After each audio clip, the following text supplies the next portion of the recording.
I see. We should be going live now. There's a second button now.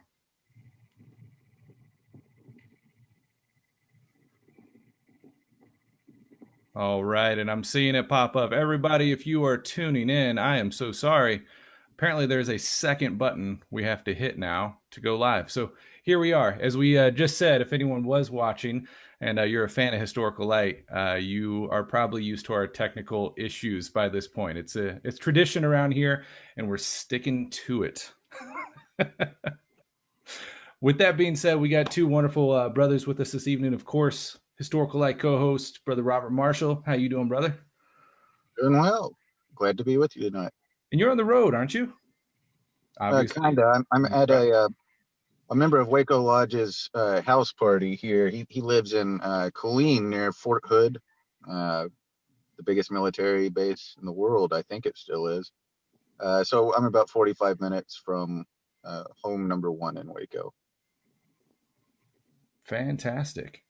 Thank you for being here with us, brother. And we've also got Brother Maddox, who is a longtime viewer and fan of all the lives that we did before. And we had him on once before, and it was such a pleasure. We had to have him back on again this evening. How you doing, brother?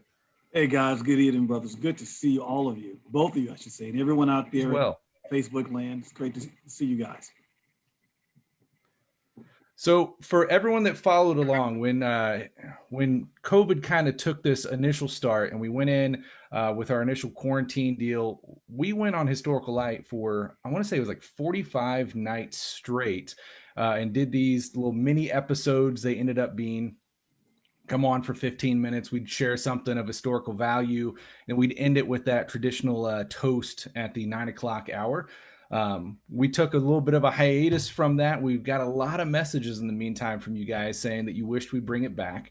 So while every single night is just not really doable for the foreseeable future, as we said in the beginning, we are going to bring them back. And the goal at this point is we're going to look at the first Friday of every month. We'll have our regular episodes in between that, but first Friday of every month, we're going to do this 9 o'clock toast with you guys. And I see a bunch of you guys joining in. So good evening to you all. Thank you all for joining in with us. Now, there is a special reason we have Brother Maddox on here. And if you remember the last time that we did a live with him, we spoke a lot about Prince Hall Masonry, because Brother Maddox is a Prince Hall Mason. And today is a special day in the fact that it was actually the death anniversary of Prince Hall. So we want to honor him this evening, and that will be our 9 o'clock toast. With that in mind, what are you guys toasting with this evening? Robert, go ahead, bud. I have a sour triple from the Victory Brewery in Pennsylvania.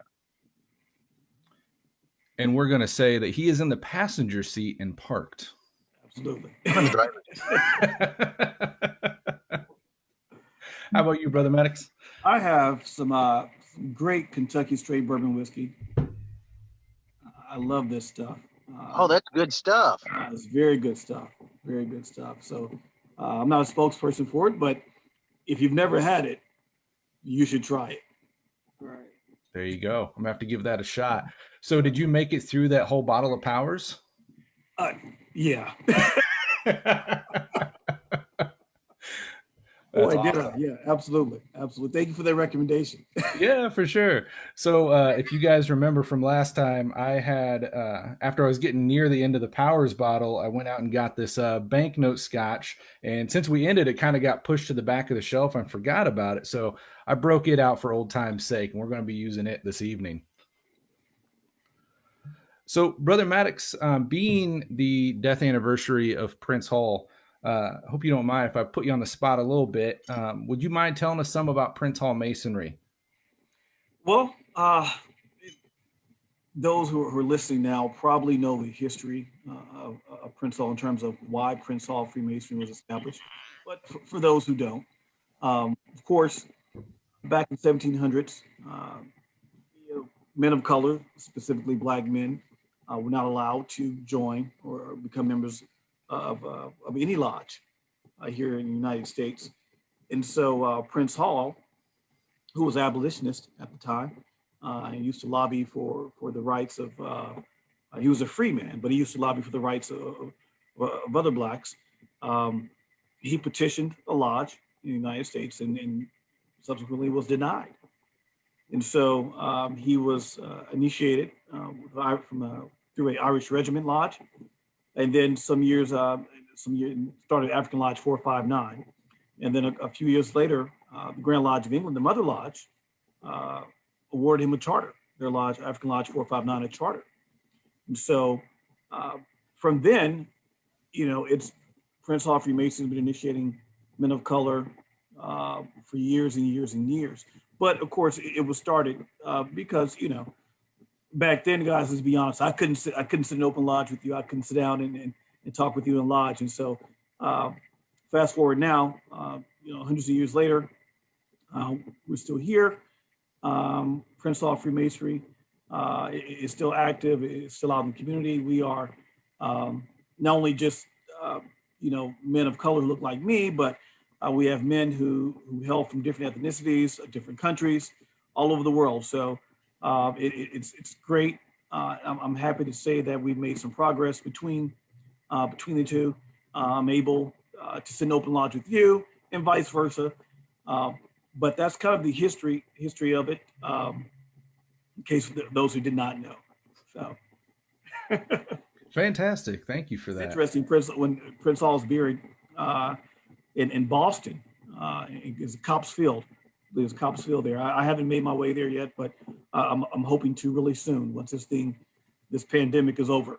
It's a powerful site, man. I was lucky enough to visit there. I'm sure everyone heard my story. That's where I got lost, and Brother Brian from Ezekiel Bates Lodge caught me back there because I didn't know where else to go. I didn't have a phone, so I went to the last landmark was Prince Hall's grave, and that's where they found me.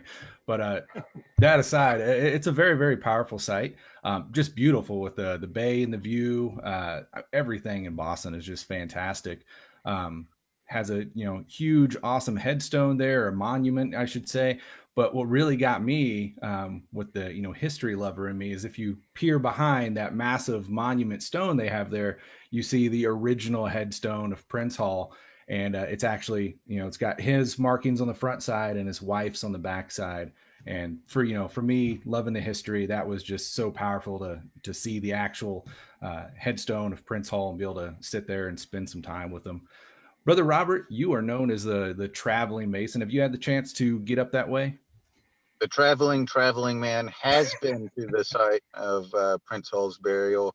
It was one of the first things on my bucket list after I became a Mason. The first time I learned the story that Brother Maddox just told, I was really interested in it because, unfortunately, my initial Masonic journey included some misinformation that is still all too common in some parts of the country, where some of the older, probably well-meaning guys will explain that they were told that Prince Hall Masonry exists because their version of Masonry, I've heard it called State Grand Lodge or mainstream. I don't like mainstream because to me that sounds or feels like we're saying Prince Hall's other than mainstream when it's not.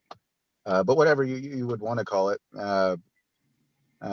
they were taught, say up until 20, 30, 40 years ago, whenever, that the stickler had to do with the issue of being freeborn. And they would say that, well, because their great or whoever wasn't technically freeborn, then they couldn't be a Mason, which was always as soon as it was told to me, that's the dumbest thing I've ever heard, because I can guarantee you I have greats at some point in history that probably weren't freeborn one way or another. So for whatever reason, that is actually still a somewhat common piece of misinformation that's out there. And so I was told that, and then I learned the history of Prince Hall as Brother Maddox just explained it, and I was like, oh, there's actually a much more rational explanation and story behind this whole thing that's actually inspirational. So I put it on my list. I wanted to go see Prince Hall's grave. I got to go see it. It was, I want to say 2011. And I guess for me, the biggest thing that stood out was while I was there, I took the time to dig into Prince Hall as much as I could. And it was what Brother Maddox just referred to there, something that, I would imagine it's somewhat well known in Prince Hall Masonry. I think it's a shame that it's not very well known in all of Masonry, because it's an amazing story that this was a guy who was an American Revolution. Uh, he fought in the American Revolution. I don't remember which side, honestly, off the top of my head, but doesn't really matter. He was a veteran. Um, and he had his freedom. And then, as Brother Maddox said, he fought uh, ideologically, politically, socially for the freedom and rights of other freed Black men.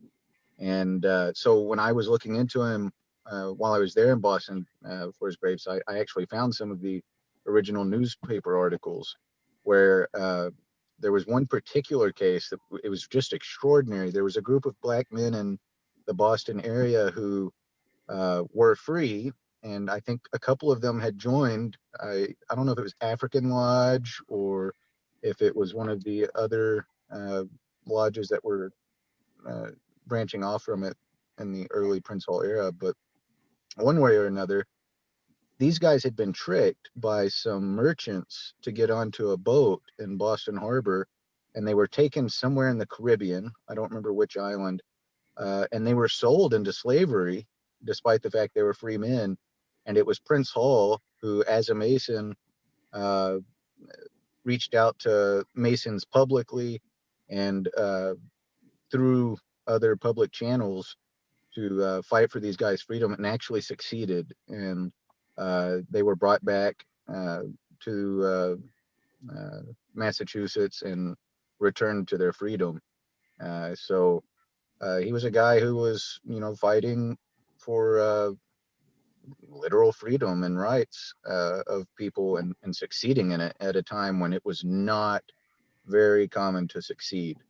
There were people who made philosophical arguments and what have you, but there weren't that many people who actually managed to acquire freedom for their fellow men, and Prince Hall was one of them. So for me, because of that and learning it during that trip, it was really, you said powerful, Brother Powers, and I agree. It's a powerful place.